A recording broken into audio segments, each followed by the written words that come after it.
이 시간 우리 하나님 말씀 작성하도록 하겠습니다. 오늘 말씀은 레위기 9장 1절에서 6절 말씀을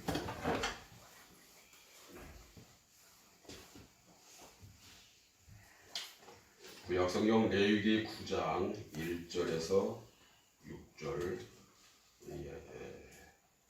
대독하도록 하겠습니다.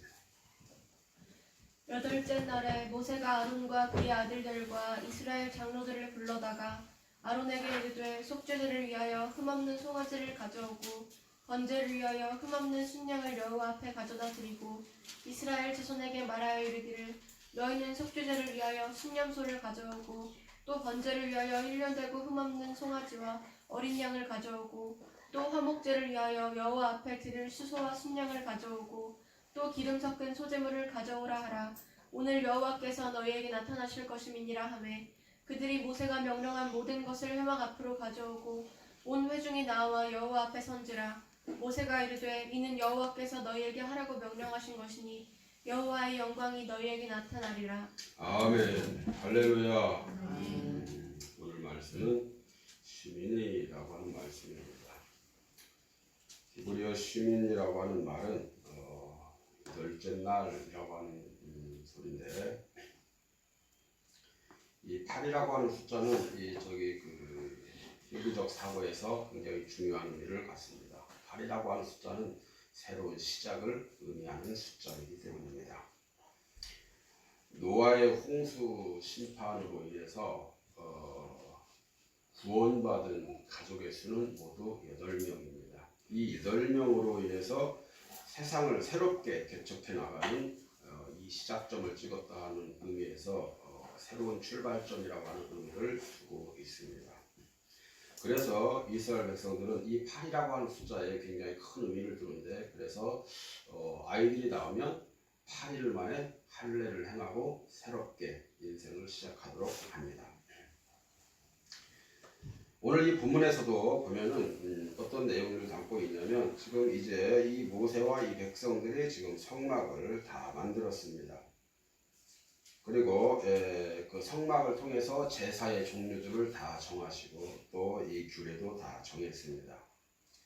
이 모든 것을 다 사용한 다음에 이제 그 일을 담당할 이 제사 담당자들도 지금 이미 이제 다 위임을 한 이런 상태입니다. 그리고 가장 첫날을 기점으로 이제 우리에게 새로운 삶이 시작된다 라고 하는 걸 선포하는 겁니다. 그러한 내용이 오늘 담고 있는데, 사실 따지고 보면 이것이 무엇을 의미하는 것인가, 언제 하나님의 영광이 나타나는 것인가, 이게 굉장히 중요한 상황인데, 성막이 다 만들어진 다음에 그 성막을 통한 예배와 함께 하나님 앞에 예배 드리실 때 하나님이 영광으로 받으시고 영광 가운데 나타나신다는 것입니다. 이것이 오늘날 우리에게 어떤 의미를 두고 있는가?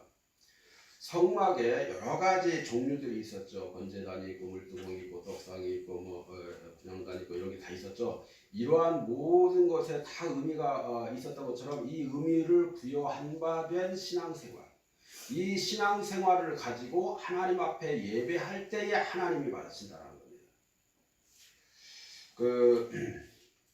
여사에 매스컴송에서 듣다가 보니까 신천지 얘기가 참 많이 오고 갑니다. 이야기 좀 듣다가 보니까 그 내용을 본받자는 얘기가 아니라 그 사람들이 하는 이 스타일이 참 괜찮다 이런 생각을 한번 해보게 됐습니다. 그 중에 하나가 뭐였냐면, 예전에 한번 우리도 그런 것을 한번 시도해 본 적은 있었는데, 그게 뭐냐면 교회 안에 들어오기 전에 사람들을 만나서 이미 말씀을 선포하고 이 사람들에게 한해서 말씀으로 믿음을 키웁니다. 그래서 하나님을 대할 때는 어떻게 대해야 하고 하나님 앞에 예배해야 할 때는 어떻게 예배해야 하는 것을 확실하게 다 가르친 다음에 예배당에 들어오게 하는 겁니다. 그리고 아무나 예배당에 들어와서 당신은 하나님의 자녀요, 이 교회 등록교인이요 이렇게 말하지 않아요. 어떠한 수준에 이르렀을 때에 시험을 봐서 합격한 자에 한해서 등록교인을 만듭니다. 신천지가 바로 그렇게 하고 있다는 거죠. 그래서 거기에 신천지의 등록교인들은 나가라고 떠다 밀어도 안 나간다는 거죠.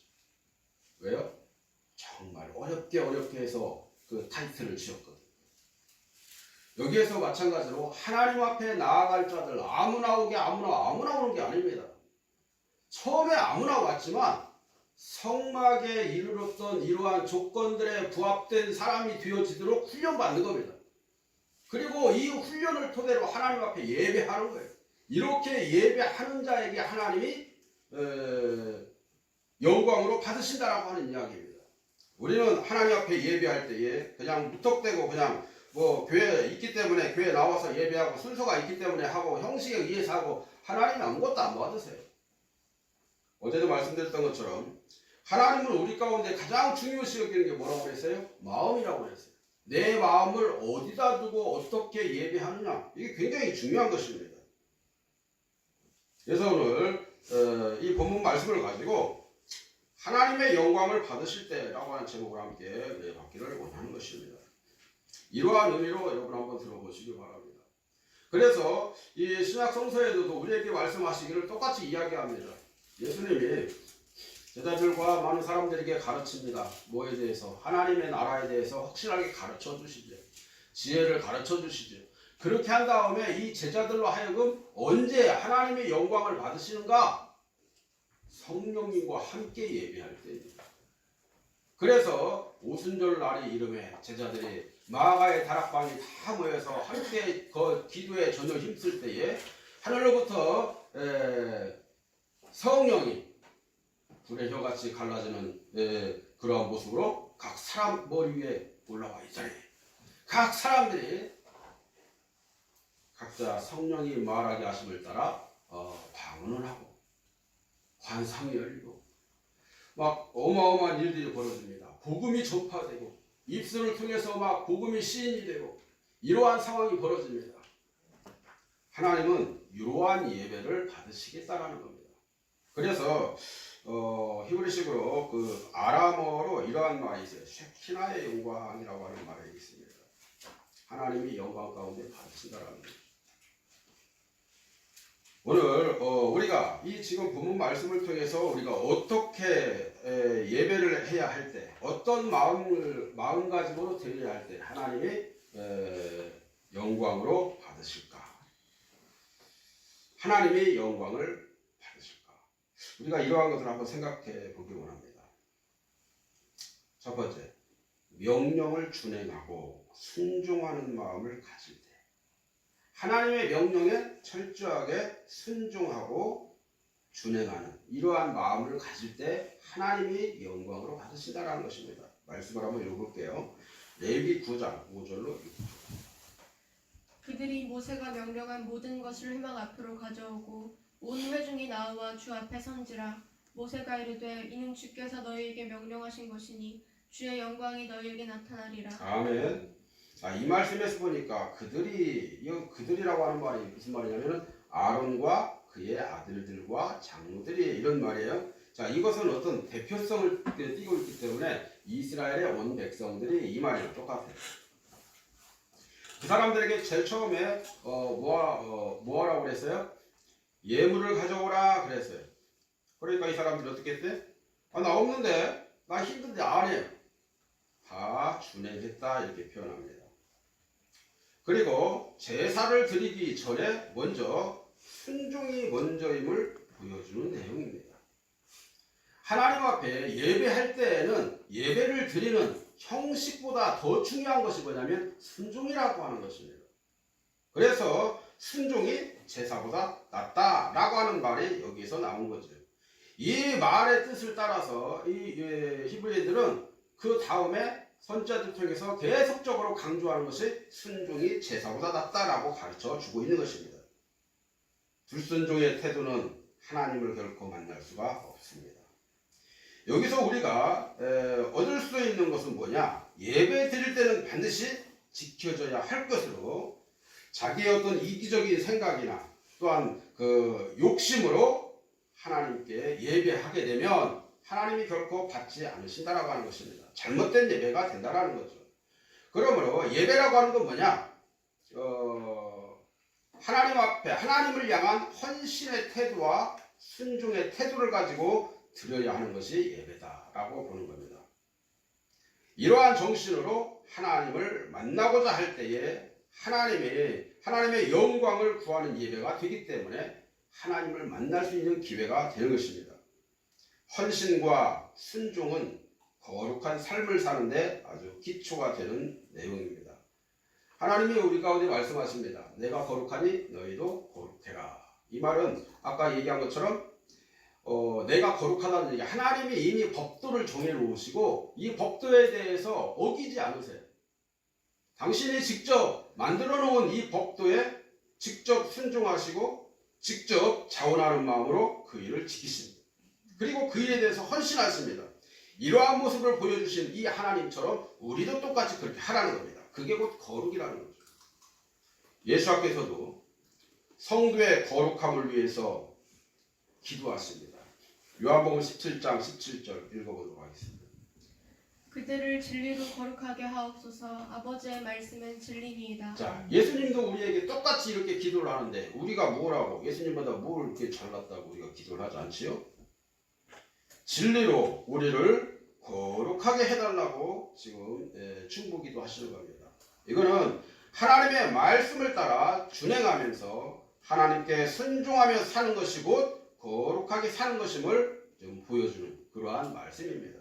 다시 말하면 우리들의 삶의 이 방식이나 또한 생각이나 행동으로 하나님을 기쁘시게 할 수 있는 것이 아니라 하나님의 말씀에 순종하며 또 그 말씀을 붙들고 사는 것이 거룩하게 사는 것임을 보여주는 내용입니다. 세상에는 하나님의 백성들보다 더 깨끗하고 더 거룩하게 사는 것처럼 보이는 사람들 참 많습니다. 공자왈 맹자를 하면서 굉장히 서운하고 착하게 사는 사람 많습니다. 그들은 그저 자기 스스로가 자기에게 자기의 거룩함을 세우려고 하는 이러한 사람들이었지만은 하나님의 거룩함은 자기 자신을 위한 것이 아니라 곧 하나님의 말씀을 따라 순종하는 자들을 말하고 있음을 그들은 모르고 있습니다. 그러므로 무엇보다 하나님의 영광을 구하는 예배자가 되기 위해서는 진리가 되시는 하나님의 말씀에 순종하며 따르는 자가 되어야 할 줄로 믿습니다. 두 번째는 제사와 축복이 있는 예배 가운데 하나님의 영광으로 나타나신다는 겁니다. 레위기 9장 22절로 23절 읽어보겠습니다. 아론이 백성을 향하여 손을 들어 축복함으로 속죄제와 번제와 화목제를 마치고 내려오니라. 모세와 아론이 회막에 들어갔다가 나와서 백성에게 축복하매 주의 영광이 온 백성에게 나타나며 아멘. 아멘.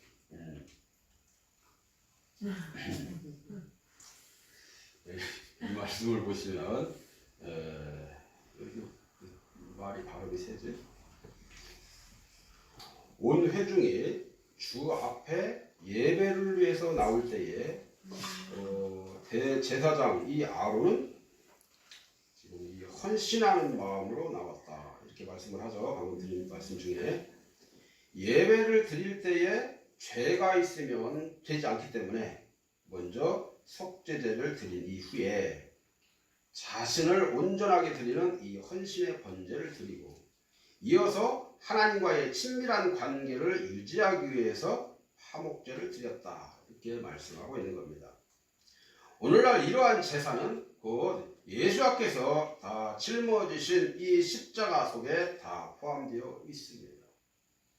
우리가 예수님을 잘 믿기만 하면 예수님을 붙들고 섬기기만 하면 이 모든 게 거기 제사 속에 다 들어있다라는 거죠. 그 십자가가 주는 의미가 뭐냐? 바로 속죄제의 정신, 번제의 정신, 또 화목제의 정신이 모두 포함되어 있다라고 하는 것입니다. 그렇기 때문에 우리는 이 십자가를 지신 예수를 믿음으로 예배하면 되는 것입니다. 그러면 내가 예수를 믿는다 라고 하는 말 속에는 벌써 뭐가 들어가 있어요? 나를 다 태워드리는 헌신의 자세가 들어가 있는 거예요.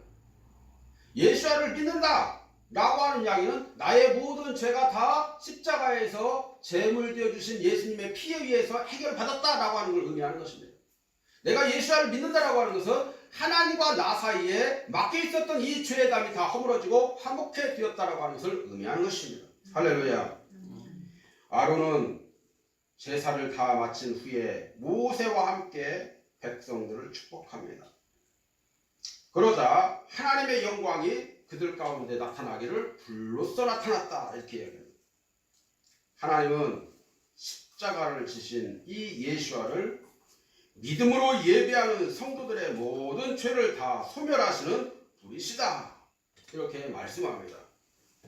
모든 죄악을 위하여 머리에 안수할 때에 대속이 되는 그 번제물과 이 기름을 불로 태워서 없어지게 할 때에 이 하나님의 영광이 임하게 되었던 것입니다. 이것이 의미하는 바가 바로 그거라는 거죠. 예수를 믿는다라고 하는 마음속에 그게 다 있는 거예요. 여기서 중요한 건 뭐냐? 우리가 죄를 대신 속해 주신 이 예수께 모든 죄를 자백하고 회개하면 하나님의 영광이 임하게 된다는 사실입니다. 그런데 나는 하나님 앞에 기도를 했는데 나타나지 않아. 정욕으로 기도했기 때문이라는 거죠. 이때 백성들이 임하신 하나님의 영광을 보고는 모두가 다 뭐라고 합니까? 할렐루야! 다 소리를 높이며 하나님 앞에 영광을 돌리게 되었다라고 하는 이야기입니다. 역대하 5장 13절로 14절을 한번 읽어보도록 하겠습니다. 나팔 부는 자와 노래하는 자들이 일제히 소리를 내어 주를 찬송하며 감사하는데 나팔 불고 재금치고 모든 악기를 울리며 주를 찬송하여 이르되 선하시도다 그의 자비하심이 영원히 있도다 하매 그때에 주의 전에 구름이 가득한지라 제사장들이 그 구름으로 말미암아 능히 서서 섬기지 못하였으니 인 주의 영광이 하나님의 전에 가득함이었더라. 아멘. 하나님의 영광은 찬양과 기도를 할 때에도 나타납니다. 오순절이라고 하는 이 절기의 때에 임재하시는 성령님은 바로 마가의 다락방에 모여서 서로 뜨겁게 찬양하며 기도하기를 전심으로 구할 때에 며칠 동안이나 나타났다 말씀은 기록하고 있습니다. 우리도 이와 같이 하나님의 영광을 사모하며 뜨겁게 찬양을 하며 전심으로 기도하는 사람들이 되어야만 하는 것입니다. 우리가 예배 시작 전에 또는 중간중간에 찬양을 하는 가장 큰 이유는요, 그냥 순서에 맞춰서 하기 위해서 찬양을 하는 게 아니라 성령님의 임재를 간구하는 사모하는 마음으로 우리가 찬양을 드리는 것입니다. 이러한 간절한 마음을 담아서 드릴 때에 성령님 우리 가운데 임하시고 우리의 심령을 만드시리라 믿습니다. 요한복음 17장 24절을 보겠습니다. 아버지여 내게 주신 자도 나 있는 곳에 나와 함께 있어 아버지께서 창세 전부터 나를 사랑하심으로 내게 주신 나의 영광을 그들로 보게 하시기를 원하옵나이다. 아멘. 예수님조차도 우리가 하나님의 영광을 보기를 원한다 충고하고 있습니다. 그러므로 여러분, 우리가 예배 드릴 때는 무엇보다 주님의 영광 보기를 사모하는 이 열정과 이 뜨거움이 있어야만 할 것입니다. 오늘 예배하는 우리 모두가 왕같은 제사장들이기 때문에 서로를 향하여 은혜와 평강이 넘칠지어다 하며 축복을 하게 될 때에 하나님의 영광을 받으신다는 것을 꼭 기억하시기 바랍니다. 그런 의미에서 우리 함께 인사 한번 해보겠습니다. 당신에게 은혜와 평강이 넘칠지어다. 당신에게 은혜와 평강이 있을지어다. 그것을 예수님은 뭐라고 했냐면 샬롬 그렇게 표현했다는 얘기예요. 그러면 여러분, 우리 서로 주변에 있는 그러한 사람들에게 만날 때마다 어떻게 샬롬 이렇게 한번 인사해 보시기 바랍니다. 세 번째, 예배할 때에 다른 불을 가지고 예배하지 않을 때 하나님의 영광이 나타난다. 레위기 10장 1절로 2절 한번 읽어보겠습니다. 아론의 아들 나답과 아비후가 각기 향로를 가져다가 주께서 명령하시지 아니하신 다른 불을 담아 주 앞에 분향하였더니 불이 주 앞에서 나와 그들을 삼키매 그들이 주 앞에서 죽은지라. 아멘.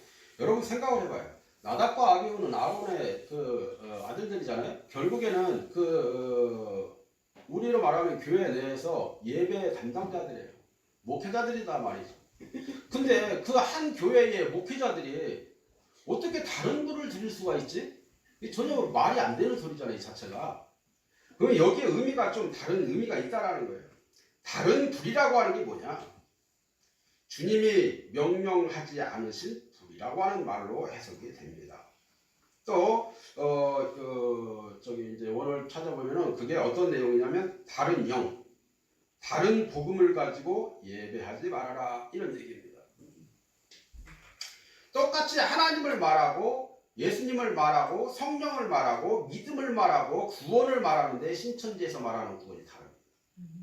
여러분 그러한 다른 복음, 다른 영을 가지고 예배하지 말라는 것입니다. 이것은 사도 바울의 이 말씀과 연결됩니다. 한번 읽어보겠습니다. 고린도후서 11장 4절. 만일 누가 가서 우리가 전파하지 아니한 다른 예수와를 전파하거나 혹은 너희가 받지 아니한 다른 영을 받게 하거나 혹은 너희가 받지 아니한 다른 복음을 받게 할 때에는 너희가 잘 용납하는구나. 이 말씀에서 보니까 사람들이 참 신기한 건 여러분이 아마 매스컴을 통해서 잘 보게 될 것입니다. 신천지 이야기가 나오는데요. 저거 헛것이잖아요. 사람들 여러분들이 들을 때도 아니 저 사람들 미쳤어. 왜 저 사람들 저런 게 예수라고 믿고 앉았지? 이렇게 생각되는데 거기 모인 사람들이 무려 24만 명이라는 거예요. 어마어마한 숫자이죠. 대학가 교수도 있고 박사도 있고 막 이런 사람들이 다 거기 들어가 있어요. 공무원들도 있고요. 자, 근데 어떻게 이렇게 가능할 수 있을까? 방금 여기 사도 바울이 이야기하잖아요. 전혀 다른 분을 가지고 들어오는데 거기에는 사람들이 금방 미혹돼서 금방 넘어가 버려요. 그게 다 옳다고 봐. 그게 진리라는 거예요. 미혹된 자들에게는 그게 진리처럼 들리는 겁니다. 다른 불을 성령님의 이 불이 아닌 다른 영이나 하나님과 관계없는 이 예배를 해서는 결코 안 된다라는 것을 말하고 있는 것입니다. 구체적으로 말하면 우상 숭배의 영인 불교나 유교 또는 토속적인 이 신앙의 이 화신인 이 귀신의 영을 가지고 하나님 앞에 예배하지 말라는 것입니다. 내 마음속에 내 이기적이고 정욕적이고 좀 욕심이 가득 찬 탐심을 가지고 예배하지 말라는 것입니다. 그리고 마음속에 분노와 원망과 불평과 용서하지 못하는 이러한 미움 등을 가지고 예배하지 말라는 것입니다. 그래서 예수께서도 산상수훈에서 말씀하시기를 예배 드리다가 원망 들을 만한 일이 생각나거든 먼저 가서 그 형제와 화해하고 와서 다시 예배하라 라고 하는 말씀을 하신 적이 있습니다. 우리 주변에는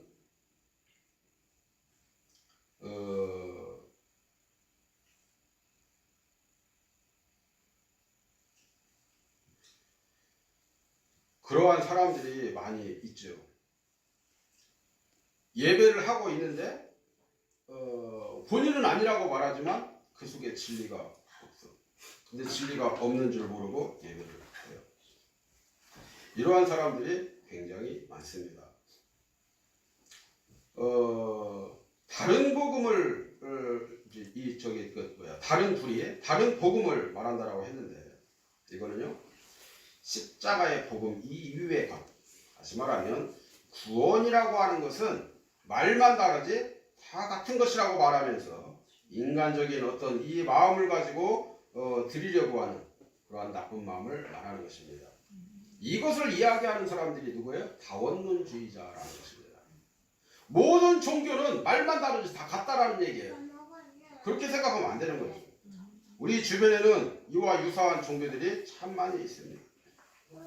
신천지, 통일교, 여호와의 증인, 안식교, 또 안상훈 같은 이러한 이단 종파에서의 이 가르침과 또 다른 종교의 이 행위, 구원 여러 가지들을 가리켜서 다른 복음이라고 말하고 있는 것입니다.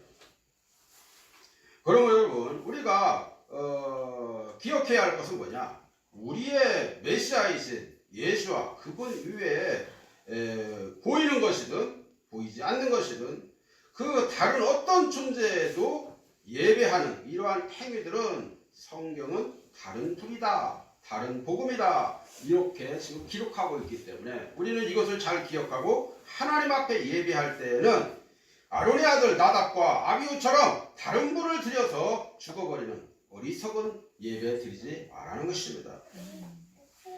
여러분 생각해 봅시다. 그러면 궁금하잖아요. 나답과 아비후가 왜 다른 불을 드리게 되었던 것일까? 첫째, 이 불이나 저 불이나 마찬가지라고 생각했을 수도 있습니다. 불을 드리는 것. 불교도 이슬람도 유교도 다 언어만 다르지 다 하나님께 가는 그한 길이니까 이렇게 생각했을 수도 있습니다. 하나님은 오직 한 분 예수와만을 통해서 예배를 받으시는 분이심을 믿으시기 바랍니다.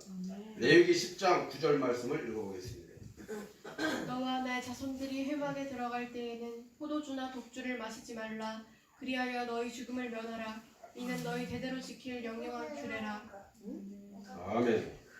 여기 보니까 예배당에 들어갈 때 예배하는 사람들이 술 먹으라겠어, 먹지 말라겠어? 술 먹으면 돼, 안 돼요? 안 되지. 그러면서 저기 그 세례교인들도 말이야 가서 집에서 그냥 심심하다가 한 잔씩 찍기도 하고 절대 그러면 안 돼요. 아셨죠? 이와 같이 하나님께 예배할 때는 집중력을 가지고 하나님만을 예배해야만 하는 것입니다. 두 번째, 다른 불을 드렸다라고 하는 것에 대해서 또 다른 의미는 술에 취해서 분별력을 잃어버린 것으로 이해할 수가 있습니다. 소망합니다. 네 번째, 정결한 마음으로 하나님을 가까이 하는 자에게 나타나게 하시. 볼까요?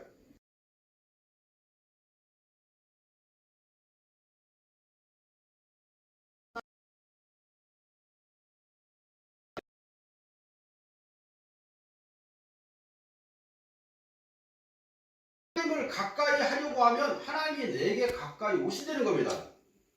우리가 하나님을 가까이 할 때 비로소 하나님도 우리를 가까이 해주시고 또 두 마음을 품은 자들은 한편으로는 하나님 따르기를 원하지만은 다른 한편으로는 세상을 따라 살 수밖에 없는 이러한 생각을 가진 사람들입니다.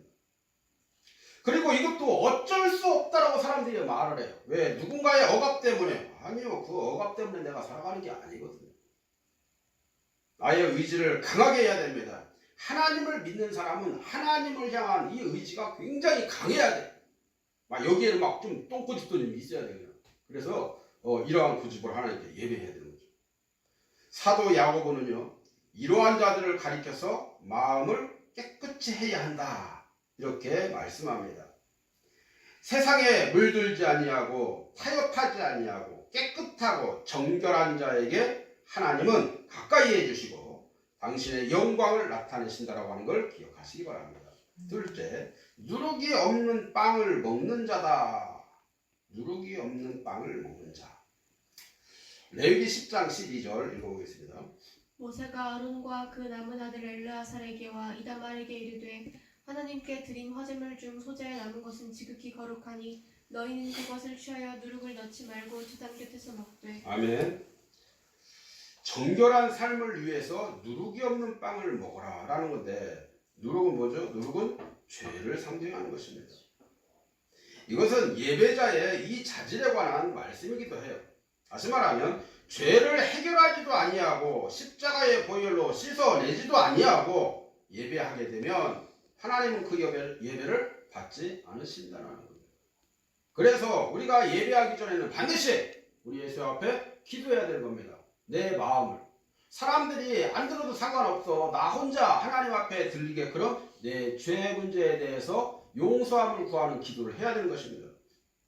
하나님은 죄를 드러내서 회개하기 원하십니다. 죄를 드러낸다라고 하는 것은요, 남 앞에 얘기해라 이 말이 아니에요. 하나님 앞에 내 속에 있는 죄를 드러내서 기도하라는 얘기입니다. 그래서 용서를 구하라는 얘기예요. 그러므로 예배자는 정결해야 하는 것입니다. 세 번째는 부정한 것을 멀리하는 것입니다. 레위기 11장 46절 47절 읽어보겠습니다. 이는 짐승과 새와 물에서 움직이는 모든 생물과 땅에 기는 모든 길짐승에 대한 규례니 부정하고 정한 것과 먹을 생물과 먹지 못할 생물을 분별한 것이니라. 아멘. 레위기 11장은 음식에 대한 이 규례인데요. 하지만 오늘 이 여기에서 보면 하나님의 영적인 의미가 숨어 있지만은 유대인들은 그냥 코셔라고 하면서 이 말씀을 그대로 따라 지키는 이러한 풍습을 가지고 삽니다. 그래서 스스로 먹을 수 없는 음식과 또 먹을 수 있는 음식의 구분을 나누어 놓았죠. 그렇지만은 이 말씀의 핵심은 뭐냐? 부정한 음식은 멀리 해야 한다는 것인데, 이 부정한 음식을 멀리 해야 한다는 게 뭐냐? 하나님께 예배하는 예배자는 거룩하신 하나님 앞에 드려야 되기 때문에 부정한 것을 멀리 해야 한다라고 하는 것을 우리에게 가르쳐주기 위함이다라는 거죠. 또 하나님은 우리를 사랑하시기 때문에 우리가 당신과 친히 사랑의 교제를 나누기 위해서는 우리도 역시 거룩하게 살아야 함을 규례로 정해 놓으신 것이다 이 말이에요. 그러면 여러분, 우리가 먹는 음식에 대해서 너무 율법에 얽매이지 말기를 바랍니다. 음식물 규례에서 깨끗함을 가지고 정결하게 오로지 하나님만을 사랑하면서 하나님께만 예배하는 참된 예배자가 되라고 하는 의미로 우리가 받아들여야 하는 것입니다. 마가복음 7장 15절로 16절과 21절과 23절 말씀에서 보면 예수께서도 이렇게 말씀합니다. 한번 읽어볼까요? 무엇이든지 밖에서 사람에게로 들어가는 것은 능히 사람을 더럽게 하지 못하되 사람 안에서 나오는 것이 사람을 더럽게 하는 것이니라 하시고, 속에서 곧 사람의 마음에서 나오는 것은 악한 생각 곧 음란과 도둑질과 살인과 간음과 탐욕과 악독과 속임과 음탕과 질투와 비방과 교만과 우매함이니 이 모든 악한 것이 다 속에서 나와서 사람을 더럽게 하느니라. 아멘. 그러므로 사랑하는 여러분, 먹는 것에 매이지 말고 정결하고 거룩한 마음으로 예배하는 것에 초점을 두시고 그렇게 예배하는 예배자가 되기를 바랍니다. 또한 이 음식 규례는 하나님의 말씀을 왜곡하지 말라는 뜻도 있습니다. 다시 말하면 하나님 앞에서 우리가 먹어야 할 이 영의 양식인 말씀과 육의 음식인 이 지식을 적당히 섞어서 그냥 얼버무려서 먹지 말라는 것입니다. 하나님의 말씀을 세상에서 말하는 이 세속의 문화나 제도와 잘 은혜롭게 버무려서 타협하지 말라는 말입니다. 하나님은 세상과 타협하는 자와 가까이 하지 않으신다고 했어요. 따라서 성도들은 하나님의 이 영광을 가리는 모든 종류의 이 가증함과 부정함을 피하여 성도의 자세를 잘 지켜가며 살아가게 될 때 하나님의 나라가 계속적으로 유지되어져 가게 된다는 사실을 꼭 믿어야만 할 것입니다. 낙태나 동성애나 또 자아 성취를 위한 이 교회, 이 성장에 대한 이 생각들은 다 버리고 다시금 말씀으로 정립하면서 하나님 앞에 정결하게 살아가도록 노력해야만 할 것입니다. 주님이 재림하실 종말이 가까울수록 멸망에 가증한 것들로 이 거룩한 이 성도들의 삶과 또 자꾸만 혼합시키려고 하는 이러한 시도들이 계속적으로 나타나게 될 것입니다. 때로는 질병으로, 때로는 전염병으로, 때로는 그것이 어떤 제도나 어떤 법적으로 자꾸만 우리에게 침투 들어오려고 하는 시도가 있을 것입니다. 그러나 여러분, 참된 예배자는 하나님의 순수한 말씀만을 가지고 풍성한 은혜를 경험하며 살아갈 수가 있게 된다는 것을 우리는 확실하게 알고 있습니다. 그러므로 어떤 순간이 와도 내가 세상과 혼합되어져서 혼탁한 이러한 인생을 가지고 그러한 마음가짐 가지고 하나님 앞에 예배하는 것이 아니라 이러한 모든 것을 잘 걸러내고 회개해서 정결한 마음을 가지고 하나님 앞에 예배함으로 끝까지 참고 이겨낼 수 있는 거룩한 주님의 자녀요 신부로서 택함받을 수 있는 길을 우리가 가기 위해서 최선을 다할 수 있는 저와 여러분이 되어야 할 줄로 믿습니다. 이러한 삶을 살아내게 될 때에 우리는 순간순간 우리 삶 속에서 기도할 때, 예배할 때 하나님의 영광이 나타나시리라 믿습니다. 할렐루야.